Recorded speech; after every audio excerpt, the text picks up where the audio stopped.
गजाननं भूतगणाधिसेवितं कपेत्थजम्बोफलचारभक्षणम् उमासुतं शोकविनाशकारकं नमामि विघ्नेश्वरपादपङ्कजम्। गुरुर्ब्रह्मा गुरुर्विष्णु गुरुदेव महेश्वर गुरु साक्षात् परब्रह्म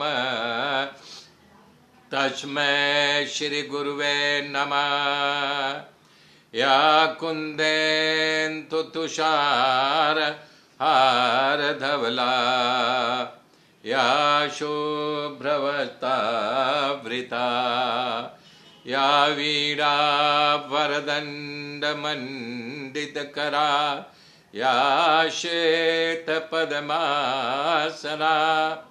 या ब्रह्माच्युतशङ्कर पवित्रभिर्देवैः सदा वन्दिता। सा मां पातु सरस्वती भगवती निःशेषजाड्यापः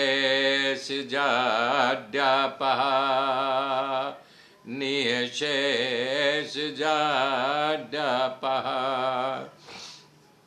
हरि हरि ओम हरि हरि ओम हरि हरि ओम। श्रीमन्नारायण नारायण हरि हरि श्रीमन्नारायण नारायण हरि हरि श्रीमन्नारायण नारायण हरि हरि श्रीमन्नारायण नारायण हरि हरि। हे श्रीमन्नारायण नारायण हरि हरि श्रीमन्नारायण नारायण हरि हरि। हे हरि हरि श्रीमन्नारायण नारायण नारायण हरि हरि हरि ओम। ओम नमो भगवते वासुदेवाय ओम नमो भगवते वासुदेवाय ओम नमो भगवते वासुदेवाय। मेरे मित्रों, छठा स्कंद की कथा चल रही है अधिकार लीला की। तो उसमें कल मैं बताया था कि बता रहे हैं कि पात्र हो या कुपात्र हो भगवान ये नहीं देखते। तो कान्यकुब्ज ब्राह्मण अजामिल था, उसकी गाथा शुरू किया था। वो वेद पाठी था, कर्मकांडी था, हवन आग करके अपनी आजीविका चलाता था। लेकिन एक दुर्भाग्य उसका या भगवान के अनुग्रह लीला कहो कि उसको एक उल्टा दिखाई दे, अपने घर में उठा ले गया और उसे भोग भोगने लगा। तो उससे उसको 9 पुत्र की प्राप्ति हुई। जब 9 पुत्र की प्राप्ति हुई तब कहाँ से लाए, तो चोरी करने लगा, लूट खाट करने लगा, इस प्रकार से उनका पालन पोषण करने लगा। तो एक दिन कुछ संत की टोली उस गांव में आई थी, मैंने कल जिक्र किया था। तो गांव वालों से पूछा, भाई हमें किसी का ऐसा घर बताओ जो साधु संतों की सेवा करता हो, उनके खाने की पीने की व्यवस्था करता हो, उन्हें कुछ दक्षिणा भी दे। तो लोग मजाक के लिए कि इसको अजामिल के घर भेज दो। दैया संजोग अजामिल घर में ही था, उस दिन लूटपाट करने नहीं गया था। रात के वक्त में शाम हो चुकी थी। भिक्षाम दई नारा लगाते हैं। तो बाहर आता, बोले क्या है? बोले भाई आपके घर का मुझे भोजन करना है और दक्षिणा भी चाहिए। तो अपने मन में सोचता है कि अरे यार, तुम मुझे अगर आज रात में मिले होते तो मैं तुमको दक्षिणा और खाना सब निकाल लेना। बोला भाग जाइए यहाँ से, कोई दक्षिणा खाना नहीं मिलेगा। लेकिन उसकी उल्टा सुन रही थी। बोले ठहरो महात्मा जी ठहरो। रोक करके अंदर जा करके थाली भर करके लाती है, आटा देती है, दाल चावल नमक। बोले महाराज किसी के दरवाजे पर बना करके भिक्षा ले लीजिएगा, खाली पेट मत सोइएगा। तब संतों ने विचार किया कि यार भिक्षा तो दे दिया, लेकिन इसको थोड़ा जो है गुरु उपदेश देना चाहिए, इसका भला करना चाहिए। तो बोले भाई देख, तू मुझे दक्षिणा नहीं देना चाहता है ना? बोले नहीं। बोले दक्षिणा के रूप में हमें एक चीज दे दे। बोले क्या? बोले ये तुझे जब 10वां पुत्र पैदा हो जाए तो इसका नाम तुम नारायण रख देना, ये तो दे सकता है ना? तो अजामिल बोला इसमें मेरा कौन चवन्नी अठन्नी का खर्चा है, ले लो, मैंने आपको दे दिया, मैं जब पुत्र पैदा होगा तो नारायण राम रखूंगा। इस प्रकार से उन्होंने चले गए कह करके, उसको पुत्र पैदा हुआ, उसका सचमुच में नारायण नाम रख दिया। हमेशा बुलाता, नारायण ये काम कर दो बेटा, नारायण पानी ला दो बेटा, नारायण चलो खाना खिला दो बेटा, नारायण नारायण उसके मन में बस गया था। वो खेलने चला जाता फिर भी बोलता नारायण तुम कहाँ चले गए। इस प्रकार से उसका 88 साल का उम्र बीत गया, 12 साल बाकी है 100 में। 88 साल में उसे काल ने आ घेरा, मृत्यु आकर के दस्तक दिया। जब 3 जो है दूत भयानक चेहरा लेकर के उसके शरीर से उसकी आत्मा को निकालना चाहे तो भयभीत होकर के चिल्ला रहा नारायण नारायण नारायण। तो जब नारायण नारायण पुकारने लगे तो एकदम भयभीत अवस्था में तो भगवान के पार्षद सुन रहे थे। बोले अरे ये भगवान का नाम लेने वाला ये कैसे यहाँ पे आ गया? तो यम दूतों के पास आके प्रकट हो गए। बोले क्या कर रहे हो? बोले भाई हम तो यम के नियम का पालन कर रहे हैं, तुम कौन हो? बोले कि हम कौन हैं? हम भगवान के पार्षद हैं। तो बोले बताइए, आप भगवान के पार्षद होते हुए आपको भागवत धर्म का मालूम है कि जो कोई यहाँ से जाता है मृत्यु लोक से, उसके यानी कि जीव को हम सीधा यमपुरी लेके जाते हैं। तब उन्होंने कहा कि तुमको पता नहीं है हे यमदूतो, वेद ने ही कर्म के विधान को बताया है, वेद ने कर्म का निर्णय किया है, उसे धर्म कहते हैं। जिस कर्म को भगवान का स्वरूप है इसलिए उसे रहे ज्ञान, तो भगवान का शासन किया है, ऐसा हमने सुना है।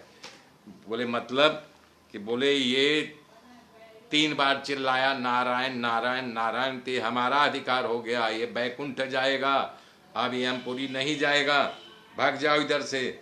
जो प्राणी कर्म करते हैं, बता रहे हैं कि जैसे किसी को सर्प काट ले तो मुंह से निकल जाए राम हे नारायण, किसी को विपत्ति आके घेर ले तो चिल्ला दे नारायण हे राम।